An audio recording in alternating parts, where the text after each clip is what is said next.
남편이 1년 넘게 바람났던 걸 전혀 몰랐습니다. 제가 너무 둔한 건가요? 신랑이 폰하다가 잠깐 내려놓고 화장실 간 사이에 잠금이 풀린 핸드폰에서 진동이 울려봤다가 상간녀의 문자를 보게 되었습니다. 그동안 핸드폰의 잠금 패턴도 몰랐어서 확인할 생각도 못 해봤네요. 문자 확인하고 몇 장 찍어 제 폰으로 보내놓고 모른 척 하고 있다 그날 밤 블랙박스를 확인해보니 과간이더라고요.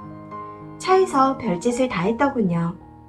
모르면 차라리 낫지 이게 그냥 넘어갈 수 있는 수준은 넘어선 것 같아서 이혼을 하려고 합니다. 여자는 유부남인 줄 몰랐대요. 남편이 결혼하자고 그래서 결혼할 생각도 있었다고 합니다. 이건 거짓말은 아니더라고요. 문자를 다 확인했으니. 여튼 둘이 헤어졌고 저도 이혼하려고 하는데 솔직히 처음엔 누구 좋으라고 이혼해주나 싶었고 너무 억울했습니다. 그래서 아이들을 두고 저만 나가려고 합니다.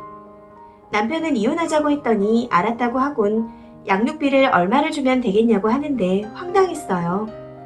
왜 제가 데려가는 게 당연한 거죠? 전 둘째가 많이 아팠어서 일을 안 하고 있었습니다.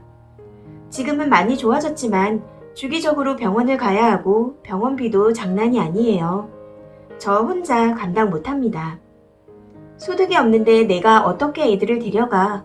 당연히 당신이 데려가야지. 양육비는 내가 알바를 해서라도 보내줄게 했습니다. 그러니까 남편이 그제서야 마구 화를 내더라고요. 모성애가 없는 인간이라느니 어쩌고 저쩌고 하는데 가짠치도 않았습니다. 어쨌든 저는 아이들을 데려갈 생각이 없고 증거는 다 있으니 이혼은 할 겁니다. 혹시나 제가 아이들을 데려가야 할까봐 구직도 이혼 후에 할 거예요. 아이들 사랑하는 마음보다 남편 괘씸한 마음이 더 크네요.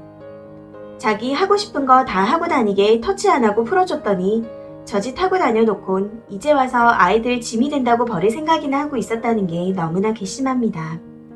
아이들 안 데려갈 거면 고아원 보낼 거다 해서 알아서 하라고 했습니다. 그러니까 이젠 이혼 절대 못 해준다고 하네요. 그런데 이거 증거도 다 있는데 제가 소송 걸면 끝 아닌가요? 바람 피운 주제에 뭐가 저렇게 당당한지 모르겠습니다. 시부모님께만 아는 상황인데 남자가 실수할 수도 있다고 참고 살아라 그래서 블랙박스 동영상 보내드렸어요. 사운드가 아주 예술이거든요. 친정은 아빠만 계신데 소송하게 되면 알려드리려고 합니다. 제가 너무 나쁜 년인가요? 10년 세월이 이렇게 쓰레기처럼 버려지네요. 애들 키우느라 또 애가 아파서 내 생활도 없이 매여 산 그 시간들이 너무 서글퍼집니다. 칭찬도 많고 욕도 많고 많은 생각이 드네요. 남편이 하도 밖으로 돌아서 저도 은연중에는 남편이 바람필 수도 있겠구나 알고 있긴 했습니다. 그런데 아는 것과 실제로 겪는 건 천지 차이네요. 전 당연히 제가 참고 살 줄만 알았습니다. 아이도 아프니까요. 그런데 영상을 보자마자 그냥 다 놓고 싶어지더라고요. 자세히는 못 적겠는데 혹시 운전 중에 딴짓하는 거 블랙박스 영상 경찰에 신고 가능한가요? 최대한 쪽팔리게 만들고 싶어서요. 돈은 못 배울 것 같습니다. 작은 아이 때문에요. 회사 인사팀에 증거자료랑 해서 보낼까 생각도 했는데 남편도 돈 벌어야 애들 키울 테니 참기로 했습니다. 저도 정말 못 만나갈 거예요.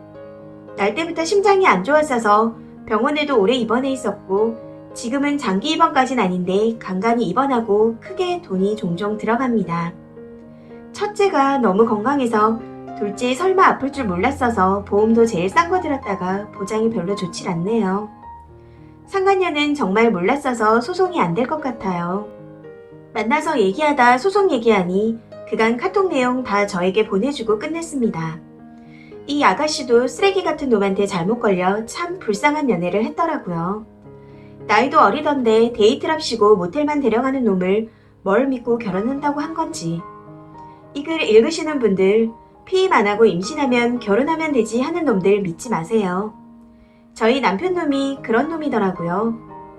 유부남도 그따위 소리를 하고 다닙니다. 양육비는 안 주면 안 되는 직업이라 걱정 안 하는데 일단 제가 아이를 키울 상황이 안 됩니다. 취업도 불투명하고요. 고아원은 어차피 못 보낼 거 알고 있어서 그냥 강짜 둔 겁니다. 시부모님이 애들 금이야 오기야 하시는 분들이라 시부모님께 가겠죠. 저는 맡길 데도 없는 상황이에요. 그래서 시부모님께 먼저 알린 겁니다. 아이들 봐달라고요.